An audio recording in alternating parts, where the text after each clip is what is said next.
So Bisila, we're here in your studio at Colford Muse as you prepare for your first solo exhibition in Bordeaux. So exciting. It'll just be nice to hear where you are at present on this sort of clay journey that brought us in conversation. Well, this is a very special moment for me, especially coming from this year, the show I had with you and everything that has followed. And I'm also in a moment in my career where I think lots of things are shifting. I've been working mostly with clay and very kind of like vessel oriented and throwing, etc. And now I'm changing. In the last year, I've changed how my relationship with clay, and now I'm bringing in also all the materials as I move more into sculpture based work. So this show it looks a bit into the past and what I have done, what I'm making now, and then also it's kind of like a preview of what might come next with the bronze sculptures and all the new work.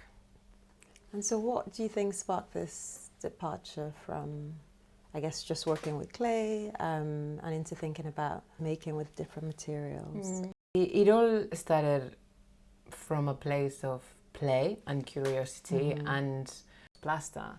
And as a potter, for me, like I had learned that plaster is kind of like at the service of clay. You know, it's just used to dry your clay, to make molds, but I didn't know all of the possibilities that I actually offer as a material in itself. Clay is this material that to me is very grounding. It's the earth, right? And also the shapes I make are like, in a way, like heavy, and they feel like they have a really strong stance, and it brings me, it makes me feel center, maybe. And plaster, because of the speed at which it changes consistency from liquid to solid, is so fast. And so it has that element of like, you need to be quick, I need to be quick and focus and playful, and it doesn't matter, you know, it's just like be in the moment. And also in direct contact with the material, which I really like, that direct conversation with my hands, with whatever I am using. So I loved it. So I wanted to change that relationship and have plaster as something that is elevating the clay in a way. You know, so that's why I like to use it now as a way to decorate a finished piece, to actually finish it, really. And I guess just even the different preciousness of materials and the way we sort of think about them and classifying them, all of these kinds of things, which also brings me to this question of bronze, actually. Of course, you know, my background is Nigerian, so, you know, just thinking about the history of bronze in that culture, and just also quite curious of the making process, the sort of labor actually in making bronze. What kinds of dialogues are you having with that material, and just how that journey is developing? Big question. And I'm just like at the very beginning of it, and for me it was like, wow, one day I know I made it because I've made it because I'm making it in bronze, you know, and status. Yes. These big artists, you know, and the big sculptures, this thing of like scale and the size and the weight of it, you know, in my head it makes them artists, let's say. And that's interesting. And I was like, well, one day I would love to see how that process works. And when I was back at college and I was talking about it with the teacher, and he was like, well, if that is what you have in mind, then work with wax. And that is my current love affair, really, after plaster, then it's wax. And it's the same thing about touching it, and it makes it easier to get results, but then also because the hardness is a bit trickier, but it's very immediate. You know, with clay you need like weeks until you see the final thing. And so the material that I am working with in that way is wax, and I'm getting to know wax better, and then I'm having the sculptures casted in a foundry. But it was within that process that is when I started to meet Femi, and then we were talking about the Benin bronzes, and that sparked something. I was like, well, actually there's so much more to untangle with this material, and also the value of objects when they move from one place to the other, and the impact in their the local communities, and so that is certainly something that I want to explore more. At the moment, I just want to see how a thing in bronze looks like. You know, that's the first step. I want to see if it actually represents me. You know, precisely what we were saying before about this. Maybe it's a very manly thing, and the status and all of it. So I'm yet to see my work, and then I'll see where it takes me. That's exciting. So there's going to be bronzes in this exhibition, clay pieces, clay and plaster pieces. Okay, so it's a real sort of material journey, actually, I think. Yeah. And also, I've done rather different things in the last 5 years. So it's just finding that common thread.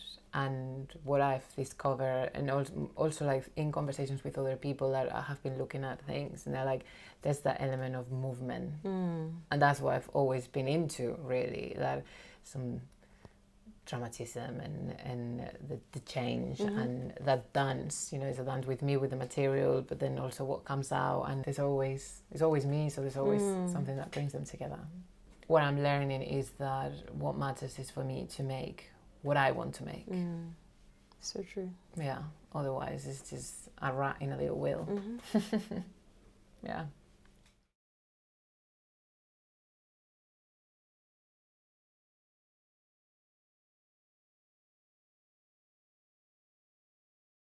What brought us together was this exhibition, body vessel clay, and that research into like, well, La di Quali in particular, but also women, black women in the history of pottery, and which is something I'm very interested in, and it's part of my work and my purpose in life in a way.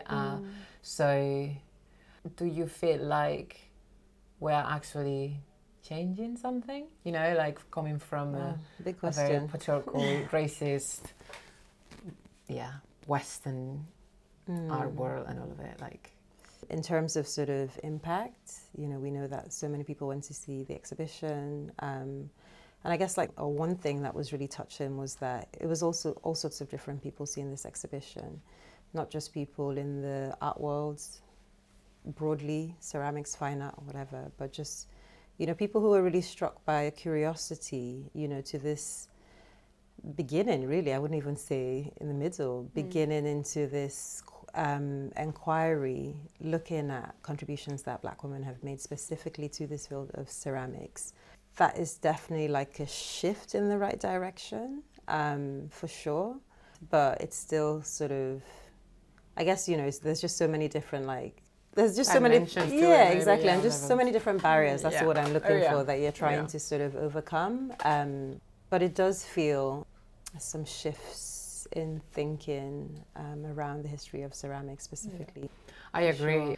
There is a shift in the world of ceramics, and because of the fact that clay work hasn't been part of certain art circles, because it wasn't art with capital letter, and I think that has opened my horizons as a creative person, as a maker, you know, and now maybe I feel more emboldened to use other materials. Clay is part of a larger world with all of these other materials, how they interact to each other, and I think that that is also changing. And I personally find that it's very exciting times for ceramics, and definitely women and women of colour. Yeah. What are you hoping audiences who visit your solo exhibition get out of encountering your work for the first time? I hope they can maybe in a way see clay being used in a different way, since I'm kind of trying to blur the lines in between pottery and sculpture, and I hope that is understood, and then also that element of that intimacy in between myself and the material, you know, and what is it that is making people feel, you know, and I hope it makes them want to make something, actually. And Nice. in terms of the more political side of what I make, what I really hope people stop and think, and it's true that, I mean, France is very different from the UK, and I don't know that much also about the conversations that are going on in France. So I hope that maybe this makes people stop and think, you know, and question their own history, the way they've been told certain things, their own relationship with their colonial history. Absolutely. And just spark that, which is a lot anyway, so it's very ambitious. Sounds great though. Thank you.